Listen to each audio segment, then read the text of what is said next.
그렇지만 너무 그분의 어떤 그 위엄과 영광, 그 지존하신 그분을 우리가 너무 이렇게 깜빡깜빡 잊고 살 때가 많은 것 같습니다. 여러분 매주일마다 하나님 앞에 나가서 예배를 드릴 겁니다. 우리가 하나님 앞에 예배를 드릴 때 내가 누구에게 지금 예배를 드립니다. 그래서 여러분 시선을 한번 바꿔보면 우리 땅에다 발을 딛고 하나님께 경배합니다. 손을 높이 들고 하나님께 예배하고 기도합니다. 그럼 주님께서 우리가 하나님 말씀 통해서 우리의 기도를 들으시고 우리를 주목하시고 아신다 하는 것을 우리가 믿고 있습니다. 근데 여러분 한번 입장을 한번 바꿔보세요. 여러분이 한번 그 하나님의 관점에서 땅에 발을 딛고 있는, 예배를 드리고 있는, 의자에 앉아있는, 예배당 의자에 앉아있는 우리를 한번 이렇게 한번 거꾸로 한번 이렇게 한번 생각해 보십시오. 우주를 창조하신 분은 분명히 우주보다 크시죠. 우주를 담아낼 수 있을 만큼 그분은 정말 놀랍고 크신 분이죠. 천지 만물을 창조하신 우주를 있게 하신 하나님이 우리가 예배할 때 부르는 그 하나님, 예배할 때 아버지라 부르는 그 하나님이란 말이죠. 그래서 우리가 하나님의 위엄과 지존하심을 이렇게 우리가 고백할 때 세상에 어떤 보이는 것을 그것을 연상하라고 이렇게 하나님 앞에 하나님 얼마나 굉장하신 분일까, 얼마나 크실까 이렇게 이제 연상하고 우리가 상상하게 됩니다. 그래서 우리는 하나님의 어떤 영광과 하나님의 지존하심을 우리가 가늠하기 위해서 하나님이 창조하신 이 세계, 피조 세계가 얼마나 정말 광대한가를 우리가 한번 좀 이렇게 생각하지 않을 수가 없습니다. 제가 여러분들에게 여러분 잘 아는 자주 보는 동영상일 거예요. 우주에 가득한 별들이라는 이 모습을 보면서 저기 점 하나가 어떤 걸까? 저기 점 하나는 지구가 속해 있는 태양계와 같은 별군일 거고요. 저렇게 더 반짝이는 저 별들은 태양보다 수만 배 더 큰 엄청난 그런 별들인 것을 알 수 있습니다.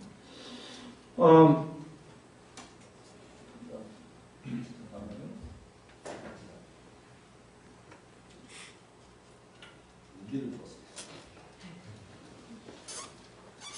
그다음에 사도가 또 뭐 하는 거예요?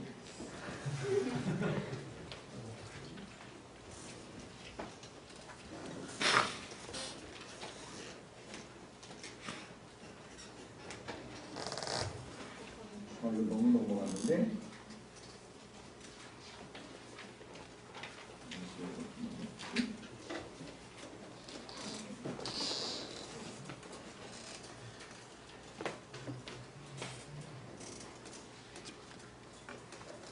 이건 지금 블루마그죠. 이 너무 아름다운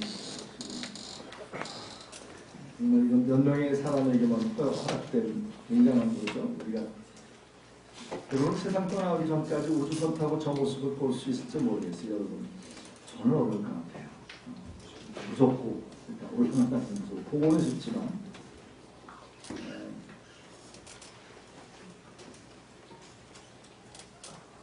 자, 과학자들이 하는 이야기입니다. 은하계 하나가 이렇게 만들어지려면 10의 9승계의 태양계와 같은 별군이 모여서 은하계를 만든다고 말합니다. 그리고 또한 우주에 10의 9승계만큼의 은하계가 있다고 말합니다. 이런 이야기들이 별로 이렇게 우리 감이 오지 않죠. 굉장한가 보다, 큰 숫자인가 보다, 그 정도죠. 특별히 자매들은 더더군다나 이런 얘기 하면은 많다고 그래요. 이렇게 해서 이제 별로 이렇게 관심을 두지 않습니다. 저는 공학도였기 때문에 이런 얘기 굉장히 궁금한 거예요. 그래서 이게 도대체 얼마일까를 꼼꼼히 한번 좀 계산을 한번 이렇게 한번 해야 할 것 같습니다. 여러분 가로 세로 1mm 같은 종을 모른종이라고 말합니다. 이거는 주로 어떤 설계사들이 뭔가를 설계할 때 쓰는 그런 그 종입니다. 가로 세로 1mm 이 모는종입니다. 요 모는종의 한 칸은 그 완스퀘어죠. 그는 가로 세로 1평방밀리미터죠. 1평방밀리미터는 이렇게 사인할 때 쓰는 사인펜 있잖아요. 좀 이렇게 두꺼운 거. 사인펜으로 이렇게 옆으로 이렇게 긋는 게 아니라 이렇게 점을 찍는 거예요. 꼭 찍으면 저 1평방밀리미터 저 완스퀘어가 까맣게 됩니다. 전체 까맣게 돼요. 그런데 좀 더 이제 우리가 완벽하게 하기 위해서 점을 5개를 찍는다고 이렇게 가정을 해보는 거예요. 1평방밀리미터에다가 점을 5개 찍으면 완벽하게 까매집니다. 그리고 10의 9승 곱하기 10의 9승 10의 18승계의 점을 찍으려면 어느 정도 넓이의 저 점을 찍을 수 있을까 계산을 해보면 어떤 계산 나오냐면 가로가 200km 세로가 1000km의 모든 종이 전체를 까맣게 만들 수 있는 숫자.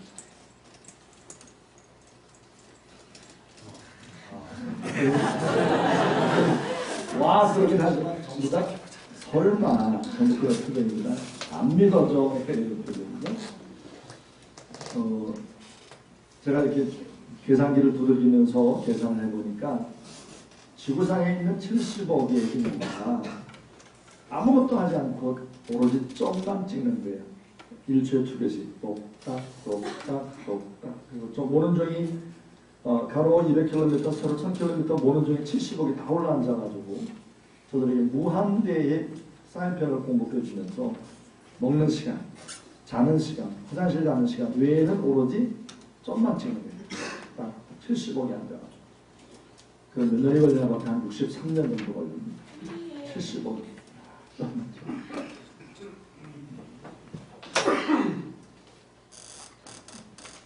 대한민국입니다. 저 모는종이 안에 대한민국이 들어갈 수 있습니다. 곧 이 얘기는 점으로 우리나라 전체를 까맣게 만들 수 있는 숫자예요. 자, 여전히 여러분 얼굴 표정에는 안 믿어져. 그런 표정인데 지금부터 방법은 있습니다. 사인펜을 사가지고 A4 용지를 무한대로 사가지고 계속 점을 찍는 겁니다. 그래서 A4 용지 하나에다 점을 몇 개 찍을 수 있을까 계산한 다음에 계속 찍는 거예요. 몇 개나 찍을 수 있을까. 그 점 하나는 여러분 그냥 단순한 점이 아니라 태양계입니다. 태양계. 지구에서부터 시작해서 맨 태양계 맨 끝에 있는 맨 끝에는 별이 뭐예요? 명왕성, 그죠? 명왕성까지 거리가 얼마큼이냐면 시속 850km로 날아가는 전버 제트기를 타면 830년 정도 걸립니다. 아이가 태어나고 결혼하고 이자감을 언제 오나 하고 이렇게 30세대 이상을 거쳐 지나가면 다 왔습니다. 명왕성입니다. 도착했습니다. 이렇게 돼요. 이 태양계가 얼마나 크다는 것을 우리가 그런 것을 짐작할 수 있죠.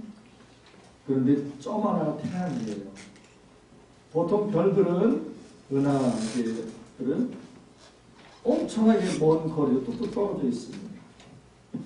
오밀조밀하게 따닥따닥 붙어있는 게 아니에요. 10에 18승계의 점을 따닥따닥 붙여 찍었을 때 저 정도의 넓이의 점을 찍을 수 있다면 그 많은 숫자의 별들을 지금처럼 뚝뚝 떨어진 상태에 있다면 이건 얼마나 굉장히 광활한 것일까 상상하기도 어렵습니다. 우주가 얼마나 굉장한가, 얼마나 클까에 대해서 여전히 과학자들이 여전히 이런저런 이야기로 많은 이야기를 하고 있습니다. 왜냐하면 아무도 우주선을 타고 우주의 끝에 가본 적이 없으니까. 저는 어렸을 때 그런 생각을 해본 적이 있습니다. 이 다음에 정말 빠른 우주선을 만들어 가지고 저 하늘 별 끝에 한번 가보고 싶다는 생각을 했습니다.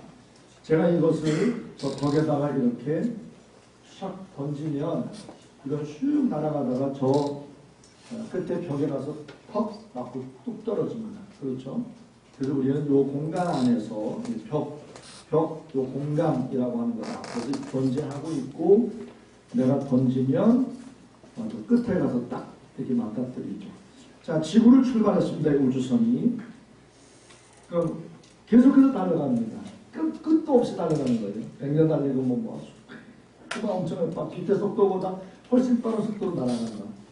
근데 이게 우주의 끝이 있을까? 우주의 끝이 없다면 우주는 어떻게 되는, 이 공간은 어떻게 되는 겁니까? 이건 여전히 사람들이, 이 논리학자들도 여전히 이 얘기를 해요. 닭이 먼저냐 계란이 먼저냐 하는 이야기 하는 것처럼. 그래서 끝이 있다 없다 하는 이야기. 끝이 없다면 이 공간이라고 하는 어떤 개념으로 볼 때 굉장히 혼란스럽잖아요. 분명히 공간은 여기 던지면 저기에 끝이 있어야 되는 거잖아요. 근데 끝이 없다. 끝없는 공간이다. 우리 어떤 인식 안에서 우리가 이해하는 공간 개념으로 볼 때 우리는 반드시 시작이 있으면 끝이 있다는 것으로 항상 인식을 해왔기 때문에 대체로 사람들이 우주의 끝은 있다라는 생각에 많이 동의를 해요. 그럼 가보진 않았죠. 사람들이 이야기를 하는 것 뿐이에요, 그냥. 우주선 타고 가본 사람이 어디 있어요? 지금 명왕성은커녕 지금 어디까지 갔죠? 화성 근처에 또 무인 화성 근처에 빙빙빙 돌고 있어요. 그래서 물이 있었느냐 없었느냐. 여러분, 만일 우주의 끝이 있다면 저 우주의 끝, 그 바깥은 뭡니까? 그건 그 공간은 또 뭐예요?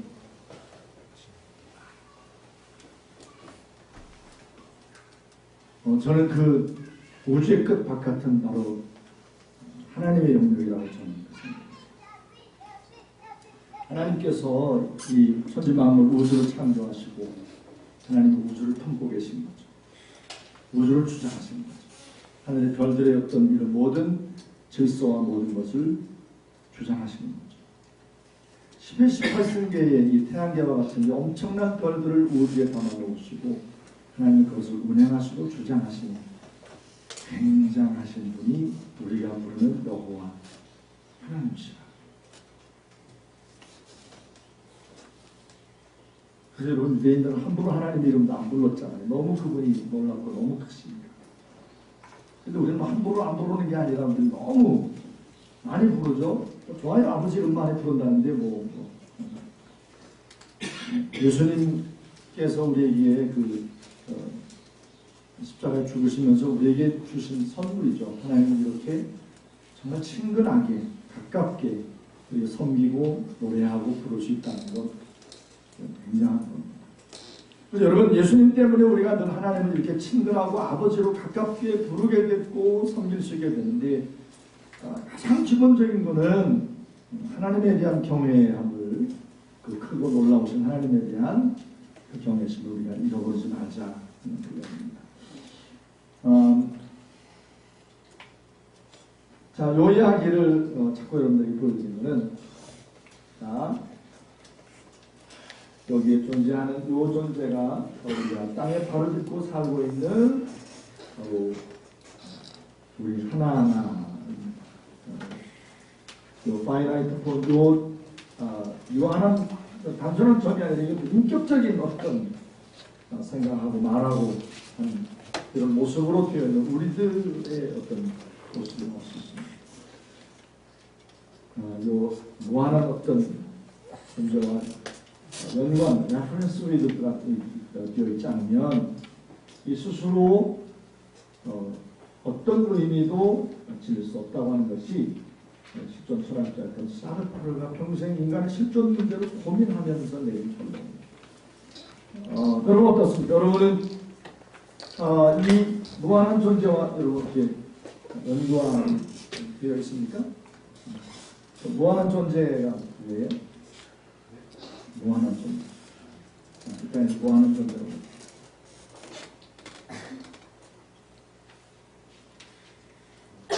없는 것 같아요? 오전부터 내가 어떻게 모으시도록 얘기했는데 없는 것 같다고. 예수님.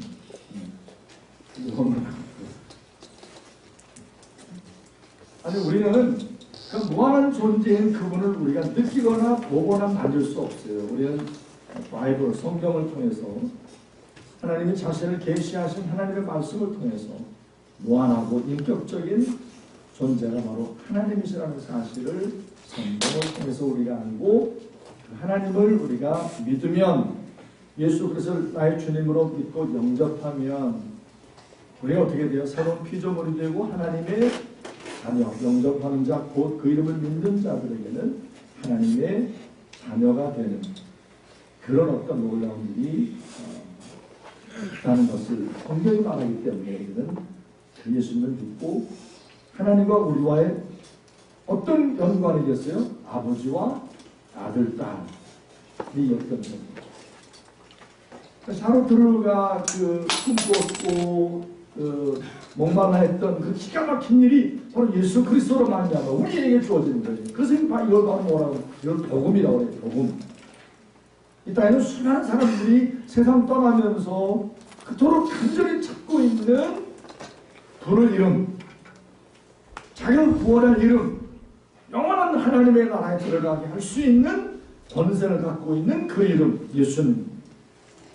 여러분은 그 예수님을 주님으로 부르고 있잖아요. 옆에 있는 분들에게 한번 이렇게 서로 한번 물어보세요. 당신에게 주님은 어떤 분입니까?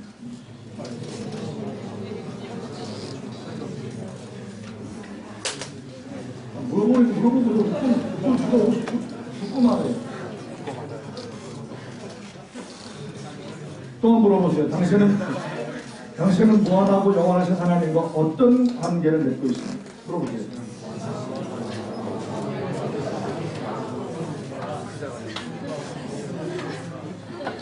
자, 무한하고 영원하신 하나님을 어떤 분이라고 고백을 하나요? 옆에 있는 분이.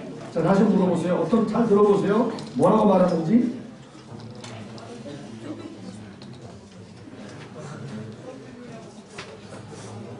물어보세요.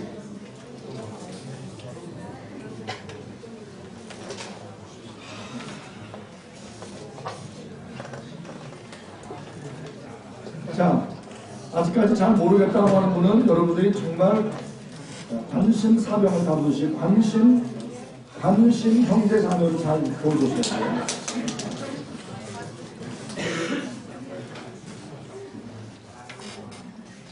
관심 예비군 우리가 잘 돌봐야 되는 것처럼 관심 형제 자매에 잘 돌봐야 됩니다. 자, 어물어물하고 잘 대답 못하는 사람 있으면 그냥 웃어 넘길 게 아니에요. 여러분들 정말 결판을 내듯이 그 형제와 자매를 위해서 기도하고 끝까지 그들이 살아계신 하나님 예수 그리스도를 나의 하나님으로 나의 주님으로 믿을 수 있도록 기도해주고 도와주고 알려주고 정말 사랑해야 돼요. 정말 관심을 하셔야 돼요. 자, 하나님이 계시하는 이유, 또 다른 이유가 있어요. 우리 어떤 존재 문제에 대한 것뿐만 아니라 이렇게 인격적인 존재로 존재한 것에 대해서 하나님이 안 계셨다면 우리는 아무것도 아닌 거예요. 그냥 우연히 이런 존재로 있다가 그냥 죽으면 끝인 거예요. 먼지처럼 사라지는 거예요. 무에서 와서 무로 가는 거예요. 그래서 사람들이 불교의 그 사상을 그냥 아무 생각 없이 그냥 받아들인 거예요. 죽으면 끝이지 뭐 이런 생각들은. 성경도 그렇게 말하면 되는 성경은 그렇게 말하자. 한 번 죽는 것은 사람에게 정한 거지만 그 후에는 반드시 심판. 하나님 앞에서요. 죽으면 하나님 앞에서요. 그래서 여러분 죽을 준비라는 말은 하나님 앞에 설 준비하라는 얘기예요. 자, 대학 졸업하면 회사 취직하기 위해서 면접 준비하죠.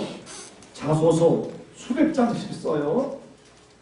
면접 양복도 하나 사고 구두도 하나 사고. 작년에 우리 아들 어디 회사 면접한다고 해가지고 양복 사줘, 뭐 하다못해 벨트 사줘, 구두 사줘, 와이셔츠 사줘, 넥타이 사줘. 준비해야 돼요. 그냥 평상복으로 갔다가는 안 돼요. 우리 자매들 이렇게 결혼할 때 뭐 입어요? 웨딩드레스. 그거 안 입으면 안 되나? 안 돼요?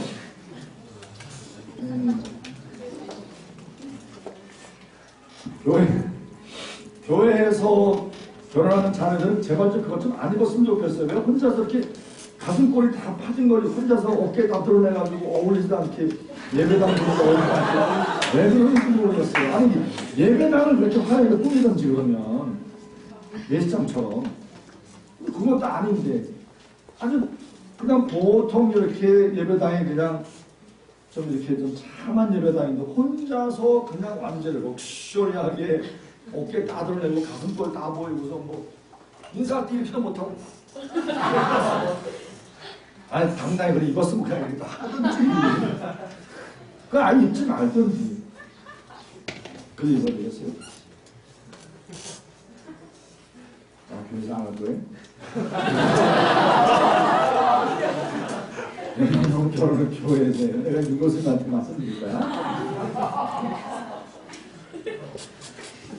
네, 여러분 우리의 삶 가운데 이 존재 문제에도 정말 하나님이 계셔야지만 볼 수 있는 정말 하나님이 안 계셨다면 큰일 나는 거예요. 죽음을 앞둔 어느 제 친척이 병에 걸려가지고 이제 수명이 그냥 거의 했어요. 그때 그분이 먼 크리스찬으로 살다가 아들이 계속해서 복음을 전했어요. 그래가지고 세상 떠나기 며칠 전에 예수님을 영접을 했어요. 그래서 아들 손을 꼭 잡고 얘야 예수님이 없었다면 할 뻔했냐. 죽음 앞에 선 그 순간에 정말 정직한 고백이에요. 예수님이 없었다면 어쩔 뻔했냐. 여러분 예수님 없이 세상 떠나는 사람들, 여러분 요새 개국 콘서트에 뚱땡이하고 이렇게 뭐 아파트 어떤 사람이 와서 차를 닦겠습니다. 안 돼, 안 닦고, 뭐 닦고, 옆에 통화를 하고, 이거 내가 소리가 아파가지고, 그래, 좀, 검은 옷 입은 사람이 들어와가지고, 이렇게. 아니야, 나 허리 안 아프나, 이거. 되게 재밌어요. 그리고 죽음이 우리에게 찾아올 때 하나님 앞에 서고 준비가 안 돼 있다는 것은 치명적이에요. 제 아내가 간호사 출신이잖아요. 간호사 생활 16년을 했는데 중환자실에서 몇 년을 근무했습니다. 많은 사람의 죽음을 목격을 했죠. 제 아내만큼 많은 사람의 죽음을 경험한 사람도 장래 사회에는 그렇게 많지 않을 거예요. 중환자실은 생명이 까딱까딱하는 사람들이 기계의 도움 없이는 스스로 생존할 수 없는 사람들이잖아요. 많은 사람이 죽어나갑니다. 대부분 살아서 일반 병실로 옮기는 케이스보다 대부분 기계장치로 몇 달 버티다가 대부분 죽죠. 많은 사람이 죽음을 보면서 한 가지 또 분명하게 본 것이 있답니다. 예수님 믿지 않고 죽음을 삽니다. 죽음이 찾아오고 안 죽으려고 막 버티는데요. 막 말도 못하게. 그리고 정말 막 이렇게 막 버티고 보면 이 장례사들이 시신을 염원할 때 보면 여기 저기 이렇게 푸릇푸릇하게 이렇게 급사 오다 터진 것처럼 멍이 든답니다. 이렇게 막 시체가 이렇게 딱 굳어가지고 염원할 때 이렇게 염원했잖아요. 이렇게 염원하는데 이걸 막 장례사들이 막 시체를 염원하는 사람들이 막 이걸 거의 꺾듯이 막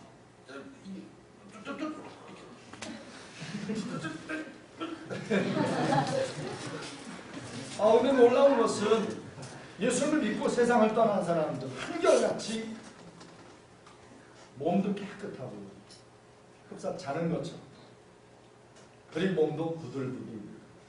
영화하는 사람들이 예수 믿고 세상 떠난 사람 굉장히 좋아해요. 힘들지 않으니까 부들부들.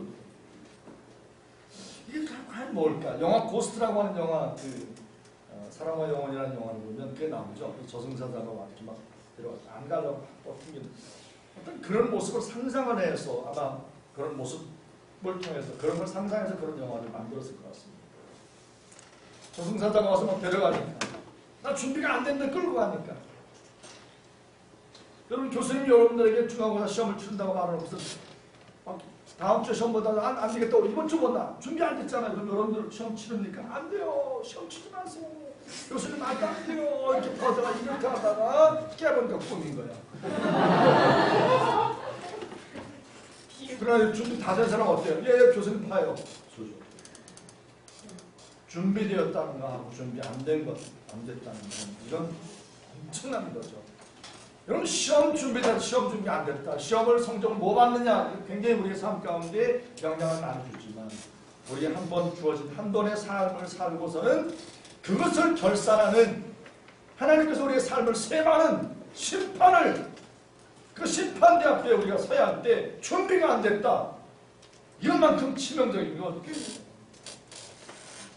하나님 예수 그리스도만이 우리가 하나님 앞에 설 수 있는 최고의 준비인 거죠. 예수님의 이름으로 서는 거야. 자, 걸어가신 하나님 앞에 우리 모두가 다 섭니다. 다 죄인이잖아요. 하나님의 심판을 받고 지옥에 내려갈 수밖에 없는 그런 존재였습니다. 모세 율법이 우리를 정죄할 겁니다. 우리가 하나님 앞에 얼마나 심각한 죄가 많았는가를 다 이렇게 다 낱낱이 막 밝힐 겁니다.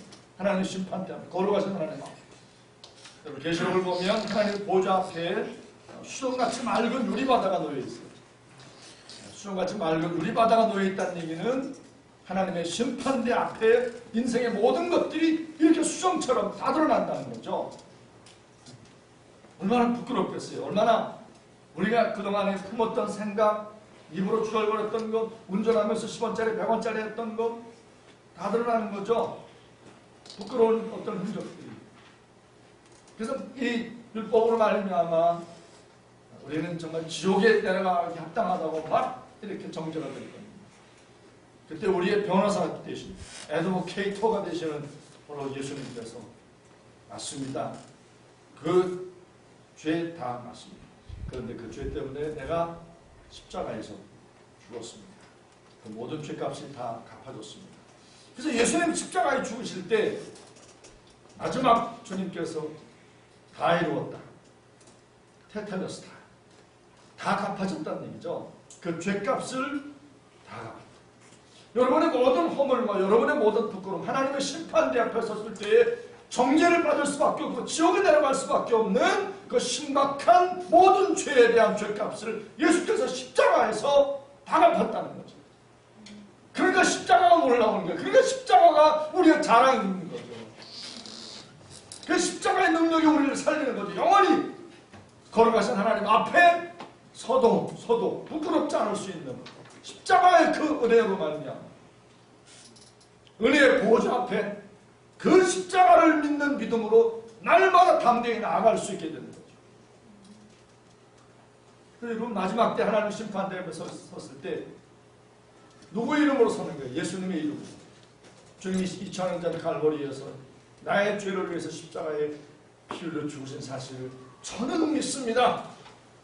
그 믿음으로 하나님 앞에서 의롭다함을 받고 죄 없다함을 받고 선언을 받고 영원한 하나님의 나라 천국에 가는 거죠.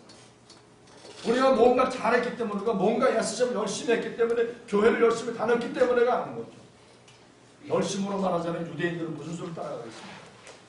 열심으로 말하자면 불교인들 매일 새벽 4시마다 목욕제기하고서는 불공을 드리고 1000배를 드리고 난리를 치는 건 무슨 수를 따라가겠습니까? 아침 기도도 잘 못 나온 친구들. 불교 신자들 종교인들 얼마나 열심히 해요. 대구 팔공산에 가고 싶으면 가빠이 앞에 가가지고 내 새끼 잘 되라고. 어떻게 보면 굉장히 뻔뻔 맞은 거죠. 그래서 크리스찬들은 어떻게 보면 다 뻔돌이 뻔순이. 하나님 앞에서. 하나님 저 하나님의 아들입니다. 뭐 하나님의 아들다운 모습 별로 없으면서. 우리 SCM 안에서도 형제자매들 보면 가끔 보면 다 이렇게 모을 때는 정말 아름다운데 가끔 또 제가 들린 얘기 보면 서로 시기하고 질투하고 어떤 때는 뭐 형제자매 뭐 이성이면 삼각관계 오각관계 막 도대체 얘네들 정말 크리스찬인가 이렇게 비신사적이고 막 그래서 어떤 딱 드는 생각은 얘네들 정말 구원받은 거룩한 성도 맞나? 막 생각이 들 때가 있어요. 그러나 그럼에도 불구하고 이들이 예수 그리스도를 믿으니까 우리 허물과 부족과 우리 연약함에도 불구하고 우리가 아직 죄인 되었을 때 주님께서 십자가에 죽으심으로 우리에게 대한 하나님의 사랑이 얼마나 놀랍다는 것을 보여주셨기 때문에 그 사랑을 믿고 그 사랑을 받아들이면 그 사랑 때문에 사는 거죠. 그러니까 그 은혜야 값없이 대가를 바라지 않고 무조건 우리를 사랑하신 아버지 하나님의 사랑이었습니다. 여러분, 윤도영이가 그 죄수들을 향해서, 사람들을 향해서 죽을 준비가 됐냐? 이건 하나님의 심판대 앞에 설 준비가 됐다. 하나님의 심판대 앞에 예수님의 이름으로 서면 구원받는 거예요. 예수님의 이름으로 하나님의 심판대 앞에 서면 천국 가는 거예요. 제가 아무개 씨 아들인데요. 그게 뭐 어쨌단 말이에요. 아담의 자손들은 모두 죄로 오염된, 언약이 깨어진 아담을 닮은 어떤 그런 모습으로 태어나기 때문에 어떤 이름으로라도, 세상의 사람 이름으로는, 어떤 명예, 어떤 권세로도 하나님을 충족시켜 드릴 수 있는 사람은 없는 거예요.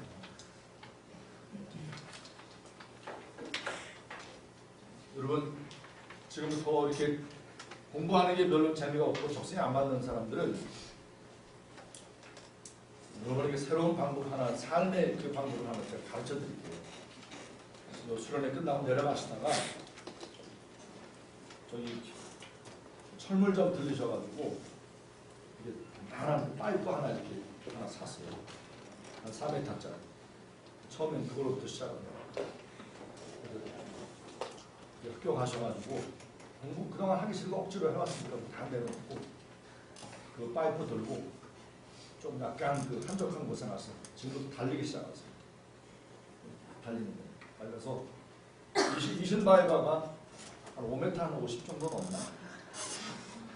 7m를 목표를 해가지고 자매들 가서 7m, 형제는 한 8m 정도 해서 장대 들고 달리세요. 달리다 보면 뭐 올라가겠죠. 계속 밤이 되나 추위 되나 날이 되나 낮이나 계속 달리세요. 달려.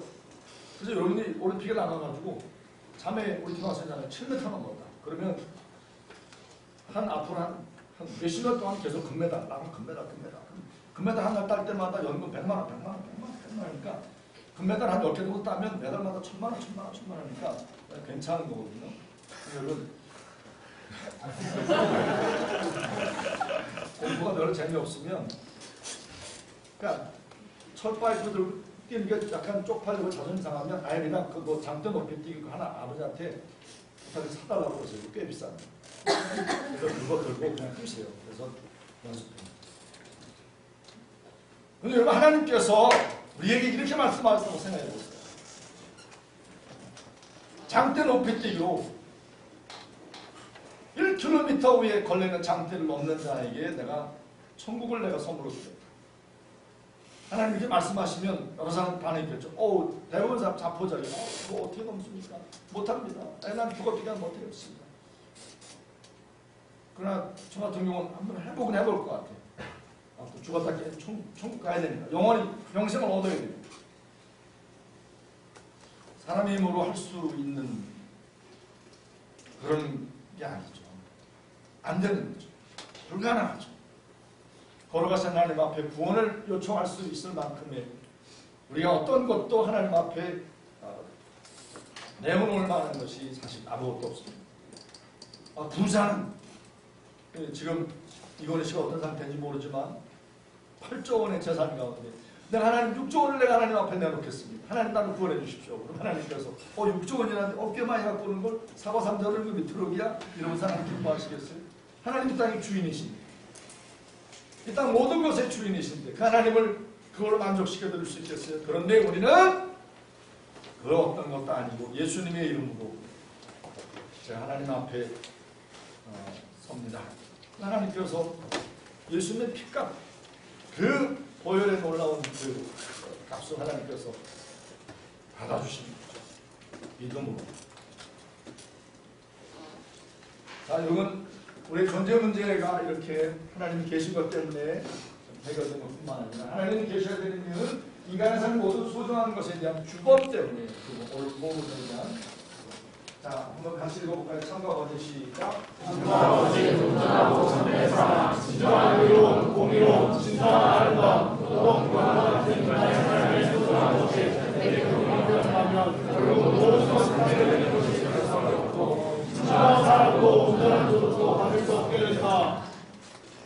자, 하나님이 규범으로 이렇게 말씀을 통해서 우리에게 알려주신 규범이 없다면 이 땅에는 모든 가치관들은 옳고 그름에 대한 것들은 상대적인 것이 되어버리고 합니다. 사람들이 모여가지고 평균적으로 낸 사회 도덕, 사회 윤리, 그 사회가 대다수가 과반수가 지지하고 옳다고 생각하는 쪽으로 이게 흘러가는 거죠. 여러분, 우리나라 한국에는 그 최고의 어떤 헌법 마지막 그 판결하는 그 대법원, 그 다음에 헌법재판소 같은 이런 기구가 있죠. 그래서 여러분, 그동안에 간통죄, 결혼한 그 유부남 유부녀가 이렇게 나쁜 짓을 했을 때 간통죄, 이건 죄다 해서 거의 여러 해 동안 이것을 대한민국 그 형법으로 이렇게 묶어놓았다가 최근에 헌법재판소에서 7번째인가 6번째 이렇게 심사를 해서 간통죄는 없앤다. 이제 죄가 아니다. 이렇게 돼버린 거예요. 여러분, 간통죄가 죄인가 아닌가라고 하는 그 규범이 하나님의 말씀을 통해서 이것이 다뤄지지 않으면 그 사회가 점점 시간이 지나면서 상황과 환경이 변하면서 그 사회 최고의 엘리트 그룹들인 그 법관들이 이것은 죄였다가 시간이 지나면서 죄가 아닌 것으로 바뀌어가죠. 제가 미국에 처음 갈 때가 1991년도였습니다. 그 미국의 문화가 어떤 문화였냐면 동성애를 다루는 문화에서 굉장히 보수적이었습니다. 제가 미국 무대에서 분장을 했는데 우리는 보통 이렇게 마음에 드는 그 친구 이렇게 친구하면 이러면서요. 우리 친구 아이가 하면서 이렇게 하면서 같이 다녀요. 그러면 그 당시에 어땠냐면 미국 무대에서 이렇게 친구 어깨 동무하고 가면 금방 헌병이 삐삐삐삐 따라왔어요. 둘 다 잡아갑니다. 둘 다 잡아가서 항문 검사하고 정액 검사하고 그랬어요. 더더군다나 침대에 같이 누워있다. 우리 같이 침대에 같이 누울 수 있거든요. 같이 누워서 돌아가면 얘기하잖아요. 바로 신고 들어가가지고 MP가 와가지고 바로 잡아갔습니다. 그게 미국 동성애 갖고 있는 그 생각이었습니다. 이게 어떻게 바뀌었냐면 지미 카터가 그 당시 대통령이었는데 그 다음에 빌 클린턴이 이렇게 들어오면서 미국 육군사관학교에 동성애에 대한 것이 이렇게 열리기 시작했습니다. 그 당시에 1991년도에 제가 미국에 가보니까 샌프란시스코에만 그 레인보우 그 깃발이 걸려 있더라고요. 다른 데 제가 다 달아보지 않았지만 제가 갈 때마다 그걸 본 적이 없어요. 근데 샌프란시스코에 그 깃발이 걸려 있었는데 지금 미국의 52개 주 가운데 25개나 26개 주에서 이미 동성 결혼에 대한 것을 합법적으로 인정하는 쪽으로 이렇게 점점 분위기가 바뀌어가고 있어요. 변하고 있는 거죠. 이런 식의 변화가 되는 거죠. 그러면 동성애는 옳은 거냐 옳지 않은 거냐라고 하는 것을 판단할 때 하나님의 말씀을 통한 규범이 없을 때는 그 사회 대다수가 지지하는 쪽으로 간다는 거죠. 결국은. 자, 홍석천이가 처음 방송에 나와가지고 난 동성애자입니다. 카밍아웃을 했습니다. 그때 봐서 깜짝 놀랐습니다. 그때 사람들이 지켜보면서 저런 사람이 다 있나? 저런 정말 짐승 같은 사람, 저 사람은 연예계에서 퇴출시켜야 돼. 막 난리가 났었습니다. 근데 지금은 우리 사회 분위기가 어떻게 갔죠? 동성애 그러면 그냥 소수 인권을 보호해야 된다라고 하는 것과 함께 저들의 사랑하는 그 마음이 얼마나 귀하냐, 내버려둬라, 이런 쪽으로 가잖아요. 지금 어떻습니까? 공개적인 장소에서 동성애는 죄입니다, 나쁜 겁니다 라고 말하면 자칫하면 큰 봉변을 당할 수도 있는 그런 세상으로 바뀌어가고 있습니다. 이런 변화가 어떤 변화, 어떤 결과로 나타날지는 우리가 상상만 해도 끔찍한 거죠. 이 다음에 여러분들이 결혼한 다음에 여러분의 아들들, 여러분의 딸들이, 여러분의 아들이 중학교 한 2학년 정도 되는 게 학교 갔다 오면서 중학교 1학년쯤 되어 보이는 어떤 남학생을 데리고 들어오면서 엄마, 우리 방에 들어오지 마세요. 간식도 필요 없어요. 앞으로 2시간 동안 방에 들어오시면 안 돼요. 말을 듣지 말라고 말한다면 지금은 아직까지는 이 아이들이 같이 하는 컴퓨터 게임을 하나 보다 이렇게 하죠. 그러나 지금 다음 세대는 이야기가 다릅니다. 이런 식으로 이렇게 이런 속도로 변화가 되다 보면 이건 심각해요.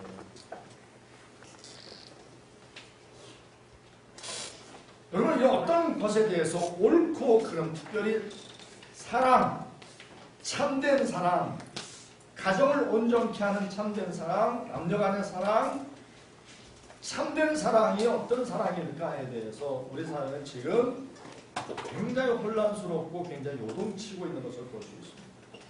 자,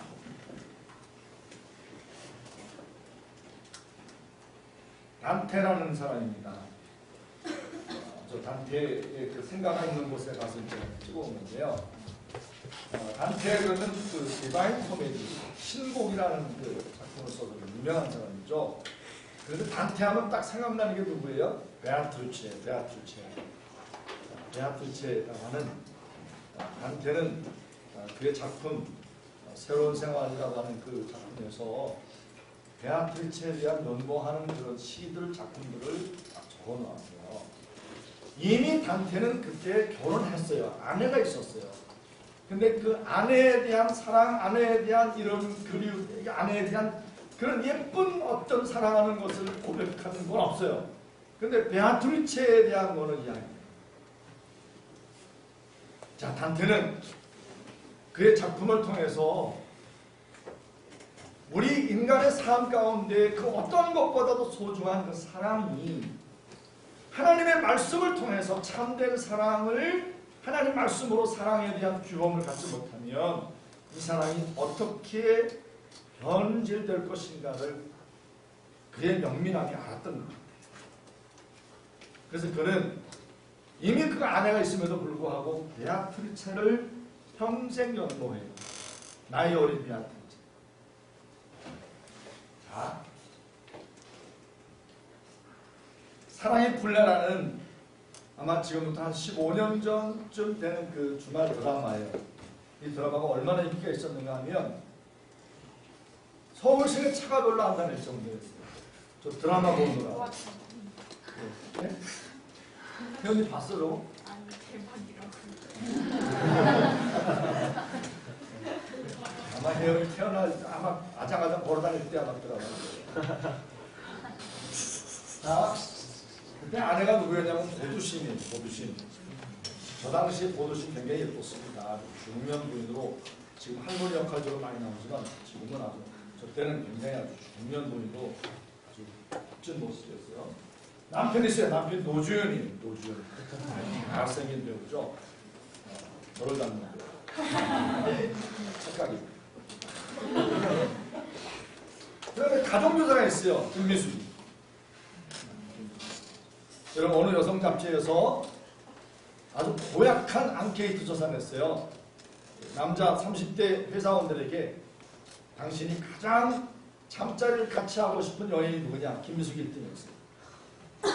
무슨 여성 잡지가 그런 그지 같은 그 질문하는지 모르겠어요. 가정을 세우겠다는 건지 가정을 망가뜨리겠다는 건지 아주 이상한 사람들 많아요. 그런 거 안 하면 또 여성 잡지가 안 팔리고 그런 거 없으면 또 사보지도 않으니까. 근데 그런 막장이 막 있어요. 자, 남편, 아내, 보두신, 가정교사, 김미숙. 제가 저 드라마를 다 보진 않았는데 가끔 봤는데 결정적인 때의 그 드라마를 봤어요. 자, 이 남편 노주현이하고 가정교사 김미숙이가 어디론가 둘이 차를 타고 막 가더라고요. 가서 차를 딱 세워놓고 둘이 심각한 표정으로 이야기를 해요. 그때 김미숙이가 그때 이렇게 해요. 사장님도 가정교사니까 사장님은 사모님하고 헤어지지 못할 겁니다. 왜냐하면 이 남편이 고두심이하고 사이가 꽤 좋았어요. 보통 누가 보더라도 아주 그냥 정상적인 부부였어요. 매일같이 치고받고 싸우고 뭐 이게 아니라 정말 뭐 영웅으로서 막 이렇게 좋아하는 거예요. 그런데 김미숙이가 봐도 그렇게 판단이 된 거죠. 사장님은 사모님하고 절대 헤어지지 못할 겁니다. 이때 이제 노주현이가 한 얘기가 결정적인 얘기예요. 이렇게 김미숙이한테 이야기했어요. 나한테는 아내를 사랑하는 사랑이 있고 김미숙이 너를 사랑하는 사랑이 있다.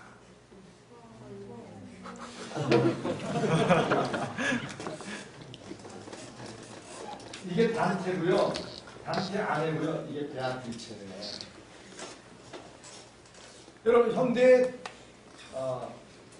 드라마의 모든 근간이 뭐냐면 베아트리체예요. 신나게 정말 막장 중에 막장은 이 베아트리체 한 명이 아니라 2명, 3명. 만족이 안 되는 거예요. 참된 사랑을 발견할 수 없는 거예요. 여러분 정말 믿기지 않은 이야기지만 우리 한국의 가정주부들 상당수가 남자친구를 두고 있다는 사실을 아시는 거예요.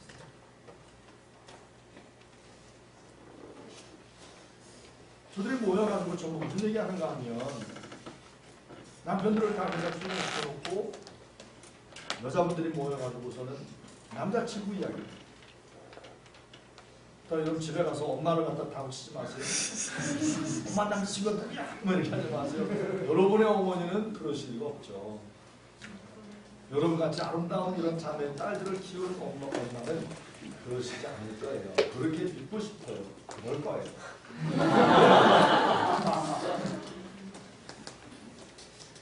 여러분 노주현이는 이상한 특별한 어떤 별이 눈이 3개 달린 이상한 사람 아닙니다. 우리 고모부고 우리 삼촌이고 외삼촌이고 우리 아빠일 수 있어요. 저는 왜 이야기를 하냐면 언제가 여원이라는 잡지사가 있어요. 그 잡지사에서 큰 현수막을 이렇게 내걸었어요. 그게 뭐냐면 남편 니네들만 재미보기냐? 이게 제목이에요. 그래서 아내들이요 일어나라 너희들도 재미봐라 얘기잖아요. 여러분 왜 이런 일이 벌어질까요? 왜 이런 일이 벌어지면 그 가정이 온전하겠습니까? 여러분 우리 한국 사회에서 가장 큰 문제가 뭐라고 생각하십니까? 뭐 경제 문제입니까? 국방 문제입니까? 교육 문제입니까? 사실은 가정 문제죠. 건강한 가정이 상하고 있습니다. 왜 그런가 하면 사랑이 뭔가에 대해서 절대 규범을 갖지 못하고 있기 때문에 그 사랑이 흔들리고 그 사랑이 요동치고 있어요. 여러분 우리나라에 가는 곳마다 저기 울산으로부터 시작을 해서 저 동해까지 동해안 그 길 따라서 올라가 보세요. 올라오면 그 동해의 그 경치 좋은 도로에 보면 그 해변마다 호텔이 들어있어요. 그 호텔이 전부 다 러브 호텔이에요. 우리나라가 정말 굉장히 좋은 나라죠. 러블러블러블 가는 곳마다 러블러블러. 온천 여기 뭐 안성에서 여기 올 때도 보는 게 이렇게 좀 약간 산에 보면 다 러블러블러블. 천지가 러블러블러블이에요. 근데 그게 계속해서 망하지 않고 계속 성업을 하고 있는 거 보면 여전히 손님이 있다는 얘기거든요. 그 손님들이 주로 누구일까? 우리처럼 혈기왕성한 젊은 대학생들일까? 물론 대학생들도 그런 일을 하는 그런 고약한 친구들도 있을 수 있겠죠. 그러나 주요 고객들은 누구일까? 베아트리체. 단테는 베아트리처럼 마음으로만 연모했지만 현대인은 아니죠. 러브로 가죠. 러브. 여러분 제가 이런 얘기하는 거는 앞으로 여러분이 이룰 가정이 얼마나 불안해서 어떻게 하고 하는 이런 어떤 마음을 이렇게 들으려고 말씀드리는 게 아니고 우리 이 현대 사회가 하나님의 말씀이 없을 때 하나님께서 말씀하신 사랑은 했죠. 사랑이 뭐냐라고 하는 것을 보여주신 최고의 절대 규범으로 사랑은 이런 것이다라고 보여주는 것이 바로 뭐냐면 예수 그리스도시죠. 예수님의 사랑은 철저하게 거룩함이 전제된 사랑이잖아요. 하나님께서 말씀해 주신 한 남자와 한 여자가 부모를 떠나 합하여 연합하여 가정을 이루라고 하신 하나님께서 정하신 하나님의 가정을 향한 그 거룩한 말씀 전제와 함께 사랑이죠. 그 사랑을 보여주신 것이 바로 십자가죠. 이것이 사랑. 내가 너희를 사랑한 것 같이 너희도 이렇게 사랑하라는 거죠. 십자가에 죽기까지. 생각해 보세요. 단테가 말이죠. 남편이 아내를 위해서 죽기까지 사랑하면 베아트리차가 눈에 들어올까? 누가? 남자 안 들어가.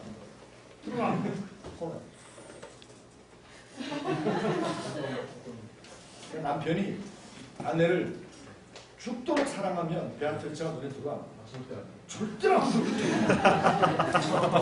굉장히 강조했고 절대로 안 들어가던 거 생각하니까 절대로 안 들어가. 여기 있는 거다. 예언아, 남편이 아내를 죽도록 예수님이 우리를 사랑하셨듯이 그렇게 십자가에 사랑하고 죽도록 사랑하면 베아트리차가 눈에 들어오냐? 안 들어오지. 그건 그런 사랑을 해야 돼. 여러분 예수님께서 보여주신 그 사랑이 있을 때 남편과 아내가 이루는 그 가정이 건강할 수 있어요. 베아트리차가 비죽고 들어올 틈이 없는 그리스도를 경외함으로 피차 복종하라고 하는 그 주께서 말씀하신 사랑이 사랑의 절대 기준, 규범이 되지 않으면 흔들리는 거예요. 하나님 없는 인생들. 여러분 이런 말씀 드리는 거는 그럼 예수 믿는 가정만 온전하고 예수 안 믿는 가정은 다 엉망진창입니까? 그런 극단적으로 그런 식으로 표현하고 이해를 하기 위해서 말씀드리는 건 아닙니다. 많은 드라마, 많은 영화, 우리 주위에 있는 많은 깨어져가는 가정들의 아픔을 보면서 왜 그럴까?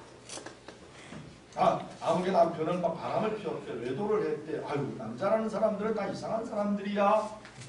남자가 이상한 게 아니라요. 사랑에 대해서 제대로 지식이 없는 거예요. 사랑이 뭔지 모른 채 사랑을 한다고 생각합니다. 사랑을 감정으로만 생각하는 거예요. 이성에 대한 감정, 느낌, 필링으로만 생각하는 거예요. 사랑은 감정이 먼저가 아닙니다. 사랑은 지식이 먼저. 사랑이 뭔지를 제대로 아는 게 시작입니다. 그런데 사랑이 뭔지를 알 수 있는 규범을 잃어버린 거예요. 그래서 뭐예요? 현대인들아, 이것이 옳으냐 그르냐를 따져 묻지 말고 너의 느낌으로 해라. 그래서 젊은이들이 대화합니다. 서로 뭐 할 때, 느낌 어때? 괜찮아? 느낌 좋아? 이런 대화가 많아요. 느낌.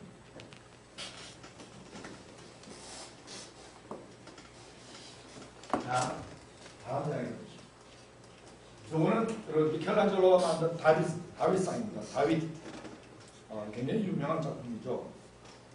형제들의 몸이 저렇게 멋있었으면 좋겠어요. 근데 유감스럽게도 형제들의 몸이 점점 여기가 나오고 여기는 굉장히 빈약하고 여기도 점점 빈약해지고 이상하게 베들레헴 배에다가 햄을 차고 다니는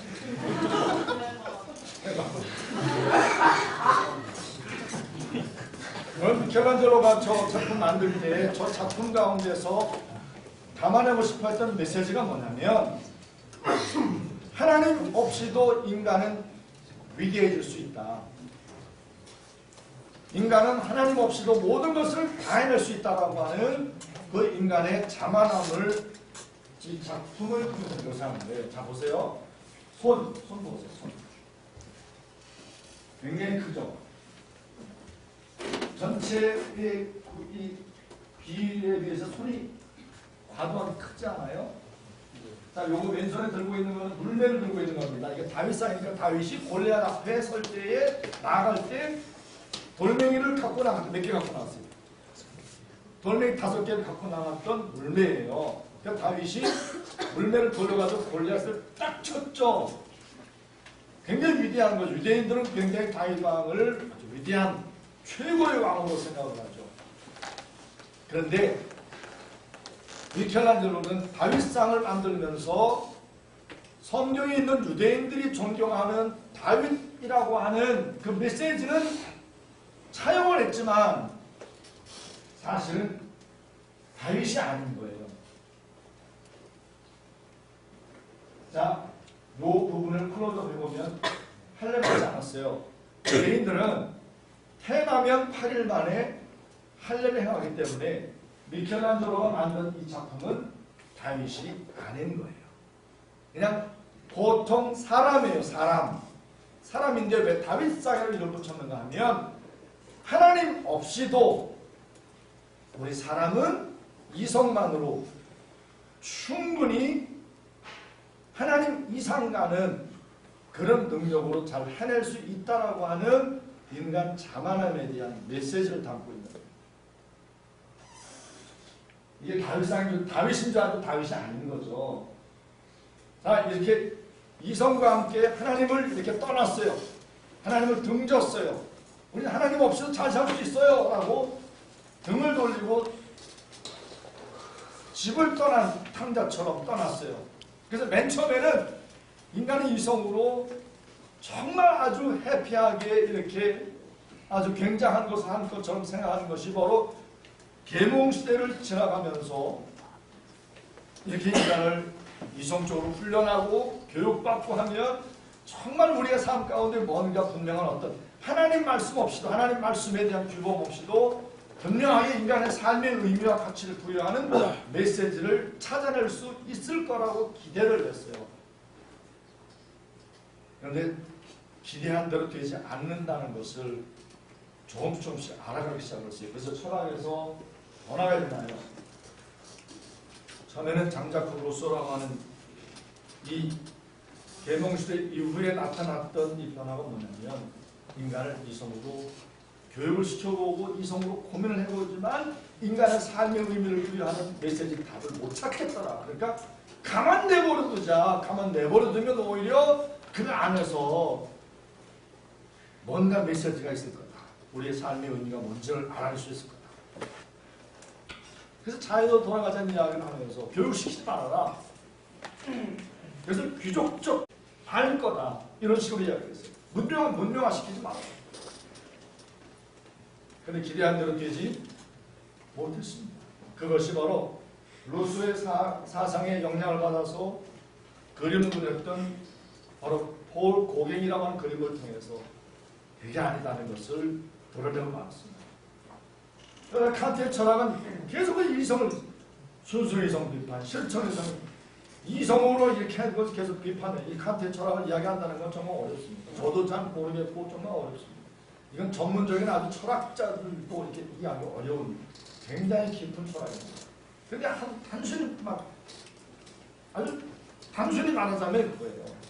이성의 하자가 있겠다는 거예요. 이성의 문제가 있다. 그래서 비판합니다. 그래가지고 이 칸트는 순수 실천 이성만 우리의 삶의 의미를 부여할 수 있다고 말하면서 그 순수 실천 이성을 자극하는 것이라면 기독교의 천국이라도 나는 말할 수 있다. 그래서 어저께 제가 말한 것처럼 기독교로부터 빌려온 차용 진리라는 그런 얘기를 하는 겁니다.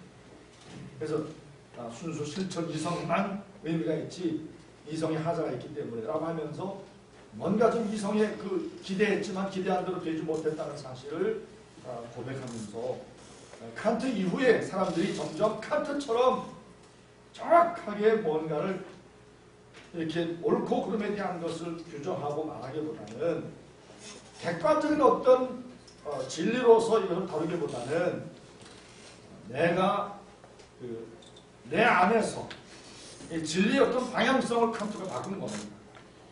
그러니까 외부로부터 옳고 그름에 대한 것을 이렇게 듣고 객관적으로 우리가 이렇게 판단하는 게 아니라 우리 안에 있다고 보았습니다. 칸트의 어떤 철학의 어떤 사상을. 그래서 그 진리의 방향성을 이제 전환시킨 겁니다. 지금까지는 하나님의 말씀을 통해서 이런 거구나 그런 거구나 이렇게 알았어요. 우리의 어떤 이성의 외부에 하나님 말씀을 통해서 이건 옳은 거야 그런 거야 라고 하는 것을 하나님 말씀을 통해서 죽음을 발견했습니다. 그런데 하나님 말씀을 포기하고 이성만으로 우리의 옳고 그름에 대한 것을 판단하려고 했던 것이 하자가 있다는 것을 발견하고서는 우리 안에 있다 라는 쪽으로 이 진리의 방향을 바꾸면서 칸트의 철학 이후에 범실론적인 어떤 이런 사상으로 이렇게 흘러가게 됐습니다. 그래서 칸트 이후에 서양의 사상들이 동양 사상에 관심을 갖는 모습으로 올라간 거예요. 지금 서구 철학이 점점 이성과 함께 철학을 했던 것들의 벽이 부딪히면서 인도를 굉장히 좋아해요. 인도 사상. 인도는 여러분 잘 아시는 것처럼 수만 개의 신, 정의되지 않은 어떤 그런 신과 관계된 용어들이 있으면서 이 서구에서 딱딱 이렇게 옳은 것, 그런 것, 이건 옳아, 그러 하나님의 말씀에 의해서 이건 옳다, 그러다라고 이렇게 해왔던 것을 포기하고 내려놓으면서 하나님 말씀 포기하고 이성만으로 될 줄 아는데 안 되니까 그럼 어떻게 하지 하다가 관심을 갖게 된 것이 이제 불교예요. 동양 사상이에요. 시작도 없고 끝도 없는 이런 어떤 동양 사상, 범실론적 사상에 굉장히 매력을 느끼고 동양 사상으로 이렇게 접목이 된 이런 모습을 볼 수 있습니다. 그래서 이 동양 사상가들은 우리가 서양 철학보다 또 우월하다. 서양 철학 봐라. 저들 손 들고 빗길을 들고 동양 사상으로 온 게 아니냐 이렇게 했지만 사실은 저들에게 옳고 그름에 대한 것을 판단할 수 있는 규범을 잃어버린 마지막 절규라고 할 수 있죠. 헤겔의 철학은 여러분 지금까지 해왔던 옳고 그름에 대한 것을 이렇게 사고해왔던 반정립이라고 하는 기본적인 논리를 완전히 깨는 물을 바꿔버린 거예요. 정반합이라고 하는 변증법으로 이것을 바꾸면서 그 어떤 것도 정반합이라고 하는 단순 명제가 어떤 것도 진리를 대변할 수 없다. 정확하게 대변할 수 없다. 그것이 명제로 인식되는 순간 또 다른 반을 인식하게 되고 또 다른 합을 인식한다. 그래서 진리가 정반합이라고 하는 변증법에 의해서 진화되어진다. 이런 생각으로 바꾼 겁니다. 그래서 헤겔 때부터 어떤 얘기냐면 절대란 없다. 이건 뭐냐면 헤겔 이후에 헤겔의 영향을 받은 이런 이후에 현대의 어떤 이 사상과 어떤 이 생각 속에는 절대 진리라는 없다 얘기되는 거예요. 그냥 진리에 대해서 이야기할 때 사람에게는 진리가 뭐지라고 묻는 경향, 텐던시 정도로 이해했어요. 그러니까 하나님의 말씀을 통해서 진리를 우리가 발견하고 하나님의 말씀을 통해서 우리 인간의 삶에 대한 모든 살고 죽고 가정, 사랑 이런 것에 대한 진리를 알았었는데 하나님 말씀을 포기하면서 참된 사랑이 뭐지? 라고 묻는 경향만 갖게 됐다. 그러니까 참된 사랑이 뭐지라고 묻기는 묻지만 그걸 알 수 없으니까 사랑은 변하는 거야. 그래서 유행가에서도 사랑은 변하는 거야. 진리가 진화된다고.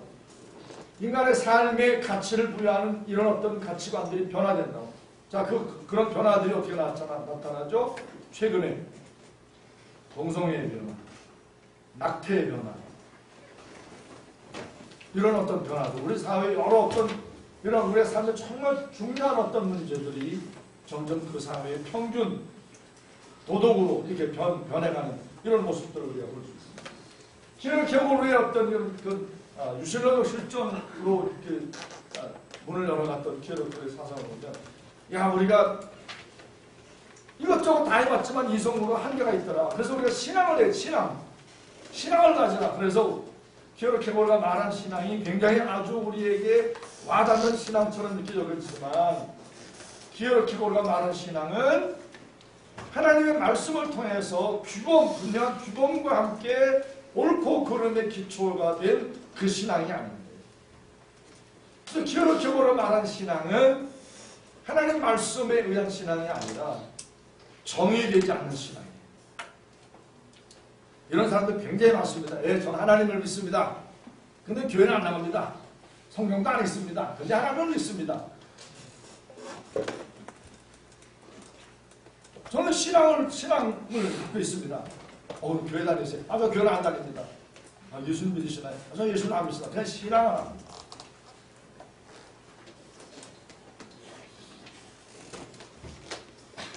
자, 규범을 갖지 못한 현대인의 어떤 삶이 아무리 문명화가 되고 과학이 발달하고 아무리 편리한 기계장치가 늘어난다 할지라도 결국은 죽음에 이르는 질병, 절망 앞에 서더라는 거죠.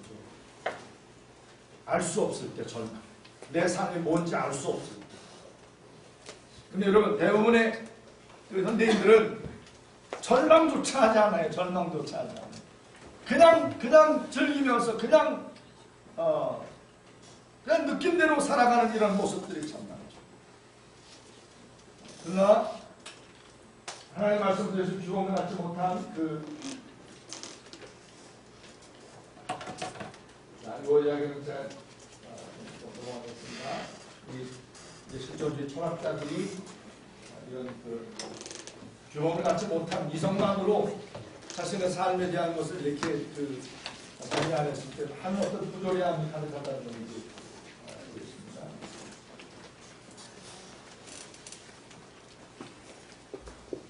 감사합니다. 자, 칼 야스퍼스 같은 경우는 야스퍼스가 돌아다니면서 강연을 했어요. 젊은이들에게. 강연할 때마다 야스퍼스가 지나가면 젊은이들이 죽어가는 거예요. 무슨 얘기를 하는가 하면 우리의 삶의 의미를 찾기를 그가 나르는가 하면 최후의 경험이라고 하는 final experience라고 말했어요. 그러니까 이전에 어떤 경험을 압도하는 굉장한 어떤 경험이 우리의 삶의 의미를 부여할 것이다라는 이런 생각과 함께 젊은이들이 저걸 진지하게 받아들이면서 이전에 어떤 경험보다 자살만큼 강력한 경험이 있을까라고 하면서 저는 죽어갑니다.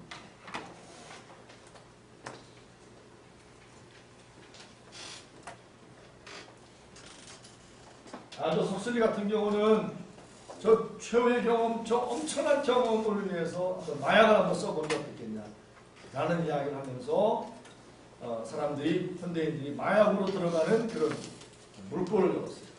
여러분, 우리 최근에 어떤 연예인들 마약 이렇게 접촉해가지고 아주 심각하게 범법자가 된 모습들을 보시고 그 화려한 아주 무대와 연예인들 어떤 세계에서 인기를 먹고 사는 그들 가운데 견딜 수 없는 그 절망감을 견디지 못하고 마약을 이렇게 손을 대요. 왜 그들이 마약을 손을 대요? 우리 생각할 때는 저 사람들이 더 무대에서 대담하게 더 서서 대담하게 더 멋진 어떤 노래 춤을 보여주기 위해서 마약을 하나? 이렇게 생각하죠. 그런데 그 엄청난 사람들의 갈채와 화려함 가운데 채워지지 않는, 아까 박정희가 고백한 그 고백지 1% 채워지지 않는 그거 미치겠다는 거죠. 그래서 마약을 손을 댄다.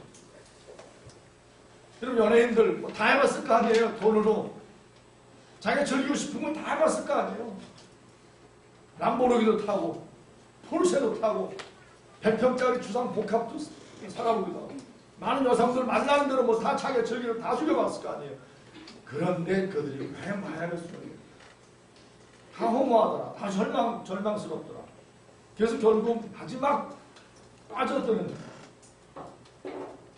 최후의 경험으로 이렇게 던져지는 것이 바로 이 LSD 마약이죠.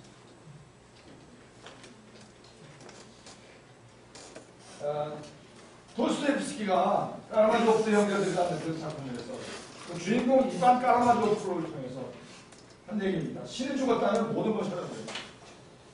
그 인간의 삶에 신 하나님께로부터 주어지는 말씀이 없을 때 결국 인간은 모든 것을 다 할 수 있다. 모든 무슨 짓이라도 할 수 있다.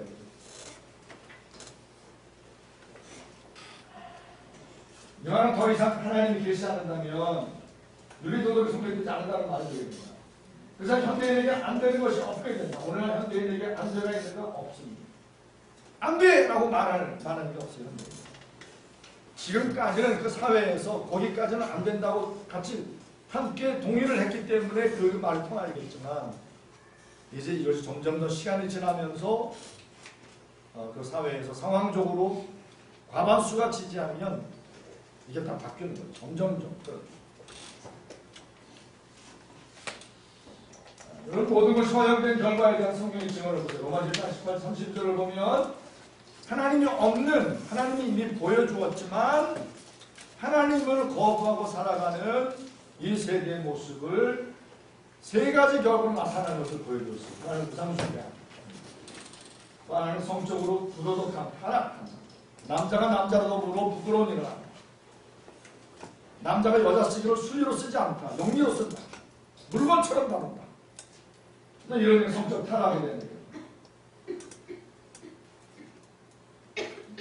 여러분 우리 사회가 얼마나 이 부분에서 부도덕하고 얼마나 타락해 있는지 상상을 초월하죠. 얼마 전에 그 가출한 여학생이 이렇게 자살, 그 시체로 발견된 그것을 보면서 훈련도 열심히 해보지만 도무지 막 여러분이 예수 그리스도의 말씀을 통해서 하나님의 말씀을 통해서 내가 왜 사는지 내가 왜 일을 해야 하는지를 그리스도의 말씀과 함께 여러분이 알았다는 것, 깨달았다는 것, 발견했다는 것, 이런 기가 막힌 줄. 우리 박다혜가 요새 뭐 좀 약간 고민이 많은지 엊그저께 저하고 같이 교회에서 11시에 이제 끝나고 교회에서 내려가면서 박다혜가 저한테 이건 제가 박다혜만 문제가 아니라 뭐 그런 얘기 하는 거예요. 목사님, 저 예수님 아니었다면 저 아마 죽었을 겁니다. 그 얘기를 해요. 이거 특별히 무슨 박다혜가 여기 가야잖아요. 실현을 당한다. 그걸 말하는 게 아니에요. 그래서 제가 뭐라고 했냐면 맞아. 나도 예수님 아니면 벌써 이스라엘 사람 아니었어.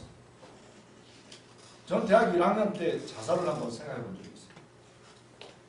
그때 복음을 제대로 알지 못하고 하나님과의 어떤 인격적인 만남이 없었던 때 내가 왜 사는가에 대한 내가 왜 공부해야 되는가 해야 되는가에 아무런 이유를 못 찾겠더라고요. 제가 이런 생각을 친구들에게 얘기하면 난 뭐 그런 걸 심하게 생각해. 너 열심히 공부해서 이 다음에 돈 된 회사 취직해서 돈 많이 벌고 그래 살면 되는 거야. 그냥 살면 되는 거야. 여러분 그냥 살면 되는 게 아니에요. 약 한 15년 전에 저 이촌동 아파트 13층에서 40대 가정주부가 떨어졌습니다. 자살한 거죠. 유서가 그 당시 화제가 됐어요. 유서에 뭐라고 써있냐면 남편하고 두 아이에게 고등학교, 중학교 다니는 두 아이에게 유서를 남겼어요. 엄마가 이제 먼저 간다. 미안하다. 그래서 많은 사람들이 그러면 이 남편하고 이 아내하고 무슨 뭐 문제가 있었나? 그 남편이 뭐 단태처럼 바람 피웠나? 베아트리처가 있었나? 그런 거 아니었어요. 그냥 그 남편에 대해서 고마운 마음, 고맙습니다. 당신 나에게 좋은 남편입니다. 아이들한테 너희들 나에게 너무나 좋은 아이들이었다. 그런데 내가 이런 선택을 한 건 내가 왜 사는지 모르겠다. 그래서 여러분 그 당시에 이 유서 때문에 각 신문 논설마다 많은 이야기가 오고 갔어요. 배부른 죽음이라는 둥, 뭐 먹고 살만하니까 별 생각을 다 한다는 둥. 근데 여러분 우리 사람은 입에다 먹을 건 넣어주면 충격되는 그런 존재가 아닙니다. 남자하고 여자하고 만나서 섹스하고 쾌감을 느끼는데 만족되는 그런 존재가 아닙니다. 왜 사는지에 대한 하나님께서 우리의 삶 가운데 담아놓으신 삶의 존재의 이유와 목적이 있거든요. 그게 우리의 삶의 절대 규범이거든요. 그건 하나님만 주실 수 있는 거예요. 박진영이가 명예 얻었죠. 물질 얻었죠. 인기 얻었죠. 다른 사람 도와주면서 만족도 해봤죠. 근데 안 되더라. 99% 채워졌지만 모자란 1% 때문에 나는 쓸쓸하다. 나는 우울하다. 허무하다. 신앙이 저거 안 채워지면 저거 못 견뎌요. 눈꼬리 잡았죠? 얼굴 들어가니까. 여러분, 제가 여러분들에게 이 말씀을 드린 거는 믿는 우리들이 얼마나 다행스러운가, 얼마나 다행스러운가, 큰일 날 뻔했구나. 정말 큰일 날 뻔한 건 맞아요. 하나님 없었다면, 그래서 없었다면 우리의 삶도 장담 못해요. 우리가 세상에 이렇게 마약에 빠지고 타락하고 이런 어떤 그런 모습들을 돌 던지고 정죄한 그런 위치에 있지 않아요. 우리도 복음이 아니었다면, 그리스도 아니었다면 우리의 삶 법칙이었습니다. 정말 큰일 날 뻔한 거예요. 여러분, 하나님 없는 인생과 가슴들이 얼마나 절망하고 얼마나 아픈 가운데 있는지 우리 사회 여러 모습들을 보면서 우리가 분명하게 읽어낼 수 있습니다. 왜 사는지에 대한 이유가 없다. 분명한 어떤 메시지가 없다면 그만큼 힘든 삶이 어디 있겠습니까? 그래서 여러분, 왜 오늘날 사람들이 결혼을 하기를 꺼려합니까? 왜 사람들이 자녀를 낳길 꺼려합니까? 메시지가 없기 때문에 그래요. 결혼에 대한 메시지가 없는 거예요. 결혼에 대한 규범이 없는 거예요. 이제까지는 그냥 삶의 선택이 해왔던 것처럼 남자고 여자가 만나서 결혼 정정하게 되면 결혼해서 자식 낳고 사는 줄 알았어요. 그런데 점점 살다 보니까 이들의 결혼 생활과 자녀를 양육하며 키워오는 저들의 힘든 삶을 버텨내게 할 수 있는 메시지가 없다는 걸 보기 시작한 거예요. 내가 왜 결혼해야 되지? 내가 왜 결혼이라고 하는 가정이라는 것에 내가 구속받아야 되지? 내가 왜 묶여야 되지? 내가 왜 자식을 낳아야 되지? 내가 왜 자식을 낳으면서 그 개고생하면서 내가 아이들을 키워야 되지? 메시지가 없는 거예요. 근데 여러분, 왜 결혼해야 됩니까? 왜 자녀를 낳아야 됩니까? 성경은 분명하게 우리가 말하기를 생육하고 번성하여 땅에 충만하라. 그 덤으로 주신 것이 한 남자와 한 여자가 결혼해서 부부관계를 맺으면서 그 안에서 기쁨이 있게 하고 그 안에서 행복이 있게 하고 생육하고 번성하여 다음 세대를 이어가게 하신 하나님의 놀라운 뜻과 정령과 섭리가 가정을 통해서 건강한 가정 가운데 자라나는 다음 세대를 통해서 이 땅에 하나님의 귀한 생명들이 보존될 것이기에 결혼을 향한, 자녀를 향한, 자녀를 양육하는 것에 대한 분명한 하나님의 메시지가 있거든요. 그 사랑하는 여러분, 이 세대가 점점 결혼하지 않고 자녀를 낳지 않고 이런 쪽으로 흘러가고 변한다 할지라도 여러 사회적인 어떤 이유를 댄다 할지라도 우리는 하나님의 말씀을 붙들어야 돼요. 하나님 말씀을 붙들어 규범을 붙들고 그 말씀과 함께 살아갈 때, 하나님 말씀을 순종할 때 우리의 삶이 겉으로 볼 때는 아이를 양육하면서 엄청나게 천문학적인 돈이 들어가기 때문에 우리가 손해보는 것 같지만 그렇지 않아요.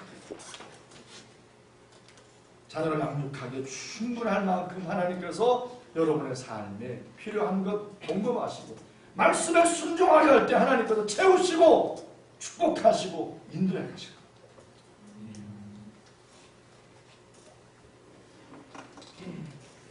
아까 조 박사님하고 몇 가지 말씀을 나누는 중에 조 박사님 이제 올해 이런 언어를 주시고 연세가 점점 이제 많이 연세가 그래서 건강 문제에 대한 이야기를 말씀 나누고 또 저희 아버지가 90이신데 90살까지 뭐 건강하시냐 이렇게 이제 말씀을 나누면서 조 박사님이 저한테 축복의 말씀을 주셨어요. 저희 아버지가 90이 되도록 이렇게 제가 옆에서 같이 이제 함께 살면서 이렇게 그냥 제가 섬기는 게 아니라 같이 사는 거죠. 사실 저는 저희 아버지가 90세가 되도록 제 곁에 이렇게 살아 계신 것만으로도 저는 너무 감사하고 기쁜 거죠. 너무 고마운 거예요. 그러나 제 삶 가운데 저희 아버지가 90이 되도록 같이 제 아내하고 함께 살아오면서 삶 가운데 사실 아버지로 인해서 그냥 평범하게 보통 사람이 생각하는 것과 같지 않은 삶의 많은 어떤 그 힘든 과정들이 왜 없었겠습니까? 어디 바깥에 나가면 밥때가 되면 꼭 맞춰서 들어와야 돼요. 자, 거기에 약간 구성이 돼 있죠. 아버지 진지를 차려드려야 되고 이렇게 해야 돼요. 그런 어떤 많은 수고스러움과 그런 것이 있는지 모르지만 그럼에도 불구하고 아버지가 계시다는 것, 아버지가 그 연세가 되도록 계시다는 것만으로도 너무 감사하고 너무 행복합니다. 섬기는 게 아니라 사실 같이 살아오는 거였는데요. 서 박사님이 저희 삶을 축복해 주시더라고요. 이 목사님은 아주 건강하게 장수할 겁니다. 아버지를 그렇게 잘 섬길 수 있도록 장수할 겁니다. 그리고 저는 굉장히 기분이 좋죠. 저 박사님 저보고 오래 건강하게 장수할 거라고 그러니까 그냥 여러분, 하나님께서 우리에게 말씀하셨어요. 내 부모를 공경하라. 이것이 옳으니라. 내 부모를 공경하라. 그리하면 내가 땅에서 잘 되고 장수할 거다. 그래서 여러분이 다음에 살아가면서 부모님들이 그것도 동의하지 않겠지만 부모 쟁탈전을 해야 돼요. 엄마가 섬겨, 누나가 섬겨, 형이 섬겨 이러지 말고요. 내가 어머니 아버지를 섬길 거야. 내 집 가까이 모실 거야. 한 집에 사는 게 여러분 좀 불편하면 아파트 옆동에다가 두고 내가 섬길 거야. 왜 그런가 하면 하나님의 약속의 말씀, 규범에 의하면 부모에게 잘하면 하나님께서 그의 삶을 부모님 때문에 하나님의 약속하신 말씀 때문에 그의 삶이 잘 되는 거예요.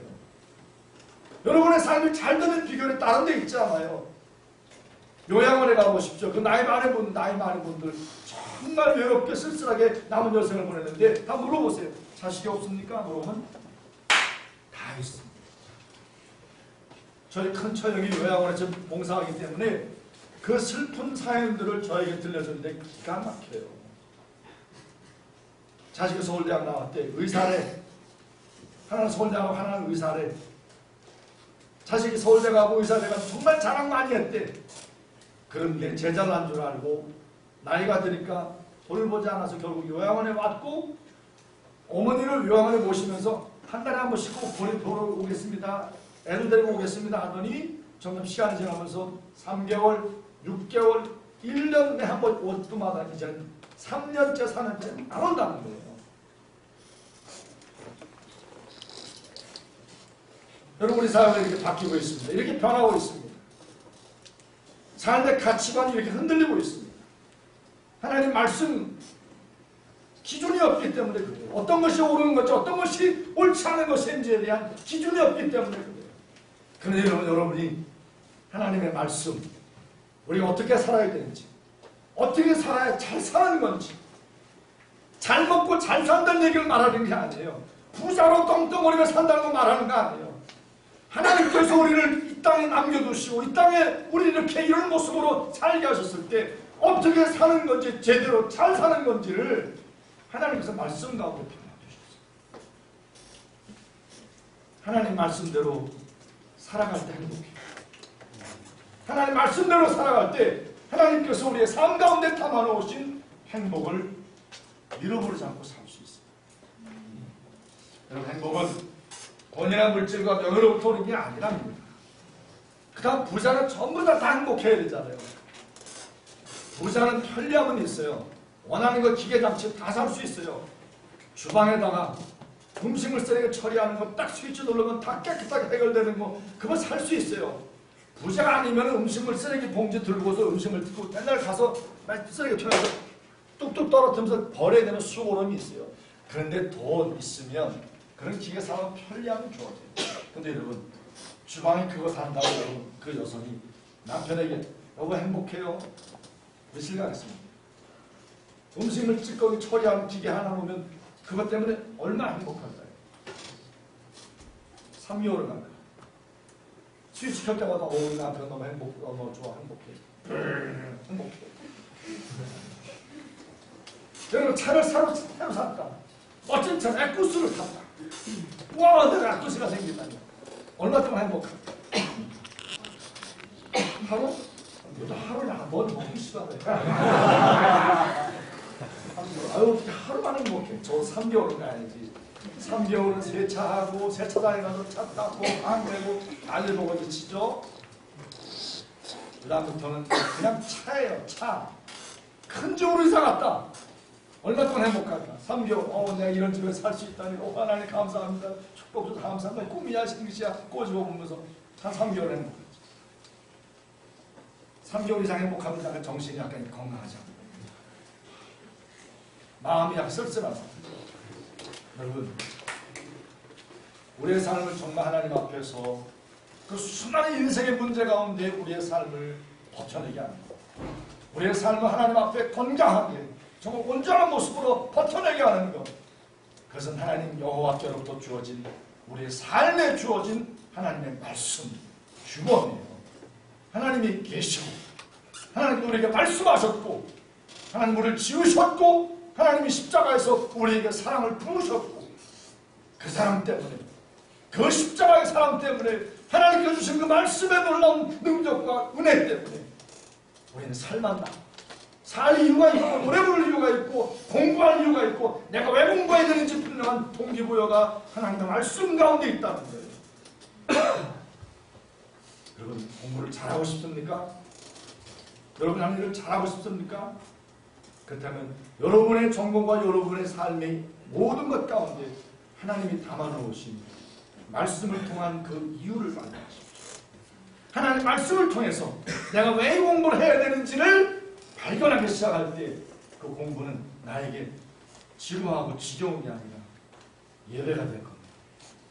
공부가 예배가 돼야 돼요. 하나님 앞에 예배하듯이 공부하는 거예요. 하나님 내 전공을 통해서 하나님이 받으시는 데서 내 모든 삶이 하나님 앞에 예배가 되는 삶, 하나님께서 내 모든 삶을 기뻐하시는 삶, 이것이 바로 하나님 앞에 얼마나 복된 삶인가를 우리가 합니다. 이번 인생문제수련회 3일 동안 1박 2일 동안 3번에 걸친 강의를 함께 나누면서 여러분 다시 한번 여러분에게 간구 앞에 말씀드리고 부탁드리는 것은 하나님께서 말씀 가운데 담아놓으신 절대 구원, 거기서 어긋나지 말고 그것 따라가고 그것 순종하고 살아가는 하나님께서 여러분들에게 말씀 가운데 담아놓으신 놀라운 축복들을 넘치도록 부어주시고 세상 살아가는 거 힘들고 공부 쉽지 않고 경쟁이 치열하고 전쟁터 같은 세상이지만 여러분 염려 걱정할 거 없어요. 하나님께서 우리와 함께 하시고 하나님 우리와 동행하시기 때문에 하나님이 살아계시기 때문에 그 살아계신 하나님이 우리의 아버지시기 때문에 하나님 말씀대로만 순종하고 살아가고 하나님 앞에서 그렇게 살아가려고 합니다. 우리 주님 약속하신 보혜사 성령 하나님 지금도 살아계셔서 우리 삶 가운데 간섭하시고 역사하시고 도우시는 은혜가 여러분의 삶에 넘쳐날 줄로 믿습니다. 아멘. 오늘 주신 말씀 이 마음에 간직하고 함께 하나님 앞에